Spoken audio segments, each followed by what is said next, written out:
अस्सलाम वालेकुम। मैं हूं गुलाम अहमद दाऊद। ये ज़रा आप गैस का प्रेशर चेक करें।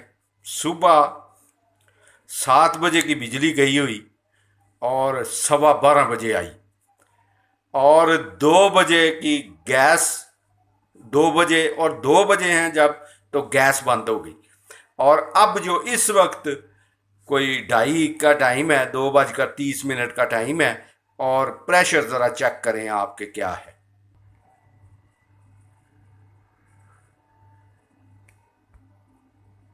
ये है जी गैस का प्रेशर, ज़रा देखें आप क्या आ रहा है।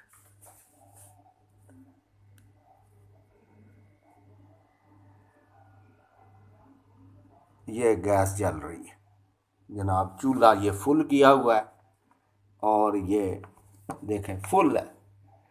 बटन इसका ये फुल किया है, और ये प्रेशर चेक करें ज़रा क्या है। ये हालात है। अच्छा जी, अब ये हालात हैं बिजली के, और ये हालात हैं गैस के। अब बताएं कि ये सी पैक, कोई पूछने वाला नहीं है कि यार सी पैक के कारखाने चलाने के लिए आप बिजली कहाँ से लेंगे, गैस कहाँ से लेंगे। कोई ये नहीं बस ट्रक की बत्ती जी, सी पैक चलाना है भाई, इन्वेस्टमेंट आ रही है और फलां चीज़ में इन्वेस्टमेंट आ रही। पागल बनाया लोगों ने। इन्वेस्टमेंट कहाँ से आ रही है और किस जगह पे और कैसे चलेगी, बेरोज़गारी कैसे दूर होगी। जो भी इकदाम हुकूमत ने अब तक 40 50 60 सालों में 70 सालों में किए हैं, उसको आबादी का दबाव बहा कर ले जाता है। जो भी थोड़ा बहुत इकदाम शहरों में होता है, और शहरों में जाहिर है रोज़गार ही शहरों में डेवलप होगा, तो शहरों में ही फिर रश बढ़ेगा। शहर जो हैं उसमें आबादी बढ़ती जाएगी, और उस पर जितना मर्जी आप डेवलप कर लें लाहौर को, लाहौर में रश कम नहीं हो सकता, क्योंकि जहाँ पे वो फिर आबादी ज़्यादा होगी, ज़ाहिर है रोज़गार के मौके ज़्यादा हो जाएंगे। इसलिए ये, और ये हाल है अब कि लाहौर का, कि ये गैस का ये प्रेशर है। और कह रहे हैं जी कि हमने इलेक्शन कराना है, और उसको वो इमरान खान था 3 साढ़े 3 साल वो रहा है, उसने भी कोई गैस का नहीं सोचा कि भाई क्या करेंगे क्या नहीं, भाई ईरान से गैस ले लो। वो अब ईरान का मसला ये है कि वहाँ सेंक्शंस उस पे हैं, और ईरान की भी चूँकि इस्लामी हुकूमत है, इसलिए वो किसी दूसरे को बर्दाश्त करने के लिए ही तैयार नहीं है। वहाँ पे भाईज हैं, उन पर इतना जुल्म सितम उन्होंने किया, उनकी जायदादें जब्त कर ली, उनके मकान जला दिए। और यहाँ पे जो पाकिस्तान है, इसमें भी यही हाल है। अब कल चर्च जड़ावाला में जला दी, कितने अफसोस की बात है। अब ये ऐसे इकदामात से दुनिया की हमदर्दियाँ आपसे ख़त्म हो जाएंगी। हुकूमत जो है उससे, पाकिस्तान से हमदर्दी करने वालों की कमी वाक़ हो जाएगी। और हमने इस बारे में कभी सोचा ही नहीं। आबादी बढ़ाने पे जोर है, क्योंकि जेहन में ये है ना कि बदमाशी करनी है, और हार के भी मानना नहीं कि हम हार गए हैं। और भाई हम दिवालिया हम हो गए हैं, तो मानने में क्या तकलीफ है। नहीं मानना नहीं, गैस आ नहीं रही, दिवालिया नहीं है हम, बिजली है नहीं, कारखाने लगाने हैं हमने। और भाई जो पहले लगाए हुए हैं वो भी बंद हो गए हैं। बेरोज़गारी बढ़ गई है। आपने आपने कभी सोचा है, कभी सोचा कि एक आपके बाप ने 5 बेटे 5 बेटियां, 10 10 8 8 5 5 बच्चे पैदा किए, और मकान वही एक ही है।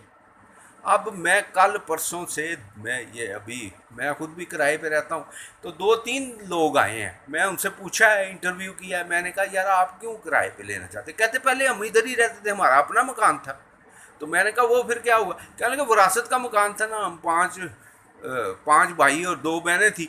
वो एक मकान था, अब्बू ने बनाया था, तो एक ही था, वो 7 बच्चे थे, वो फिर भेजना पड़ गया। 11 11 लाख रुपया हमने लिया, सब भाइयों को 11 11 लाख मिला, और बहनों को 5.5 5 लाख।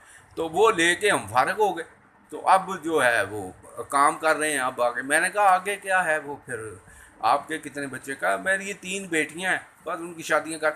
मकसद ये है बताने का कि ना तो कोई बंदा ये सोचता है कि यार جو میں آگے بچے پیدا کر رہا ہوں یا کچھ ایسا پیدا، چلو اللہ کرتا ہے، آپ کرتے ہیں پیدا، یا اللہ جو بھی کرتا ہے کرتے رہیں، لیکن اس حساب سے کہ بھئی ان کو آپ نے کیا کرنا ہے۔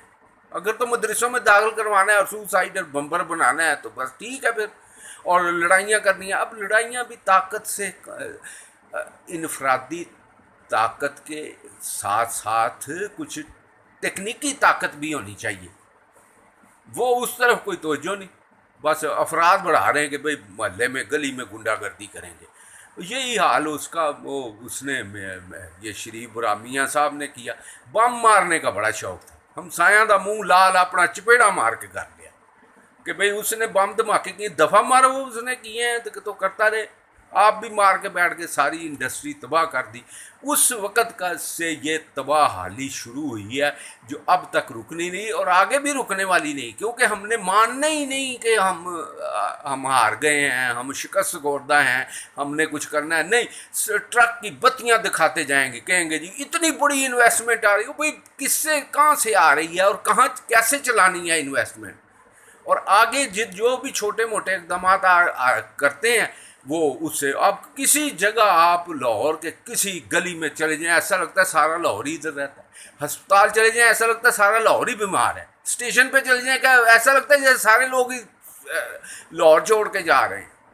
تو یہ صورتحال ہے، تو اس میں کوئی اقدام نہیں کہ کوئی اقدام کوئی کیا جائے۔ اب برا بلا ایک دوسرے کو گندا کہنا، اداروں کو گندا کہنا، اور بھئی اپنی طرف بھی دیکھ لو، اب اداروں نے تو جو جیسے ہم ہیں ویسے ہی ہمارے ادارے ہیں، جیسے ہم بے ایمان ہیں اسی طرح سے ہمارے ادارے بے ایمان ہیں۔ اگر ہم ایماندار ہوتے تو یہ اداروں میں وہی ہم نہیں جانا تھا نا۔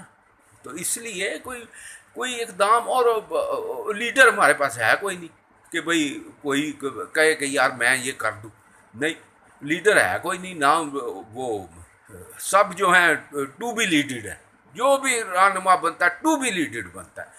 تو پہلے بھائی جی اتنے کچھ جڑا نا یہ تو شروع کرو نا بے ایمانی، تو اس سے شروع کریں، یہ توشہ خانہ سے شروع کر لیں۔ اب ایک بندے کو سزا دی ہے، باقیوں کو بھی پکڑیں جنہوں نے وہ لی ہیں، اور اسی طرح سے دوسرا پاناما میں ایک بندے کو سزا دے کے وہ باہر بھگا دیا 50 روپے کا اسٹامپ لکھوا کے، اب اس کے باقیوں کو ادھر ہی ہے نا، پکڑیں ان کو، کہیں یار لاؤ یار ادھر منی ٹریل، ہر ایک پاکستانی سے منی ٹریل مانگے، منی ٹریل جو نہیں دیتا اس کی جائیداد ضبط کریں، اور وزیر اعظم کے لیے بھی رکھیں جی، جو وزیر اعظم بنے گا آدھی جائیداد اس کی جو ہے وہ حکومت پاکستان کو دے گا، وزیر اعظم جو بھی بنے گا، یہ ایک بار جو بھی بن جائے اس کی آدھی جائیداد حکومت پاکستان کے پاس جائے گی۔ تو یہ اس سے کوئی اقدامات انقلابی، یہ ضروری نہیں کہ جو میں یہ کہہ رہا ہوں یہی کرنا ہے، کوئی اس طرح سے کہ جس سے کوئی بہتری کی صورت پیدا ہو سکے، سوائے گالیوں کے اور ایک دوسرے کو گالیاں دیتے جانا، یہ طریقہ کا نہیں، یہ قوموں کا نہیں، یہ تباہی کی طرف ہم جا رہے ہیں، اور تباہی سامنے نظر آ رہی ہے کہ نہ گیس ہے، نہ پانی ہے، نہ بجلی ہے۔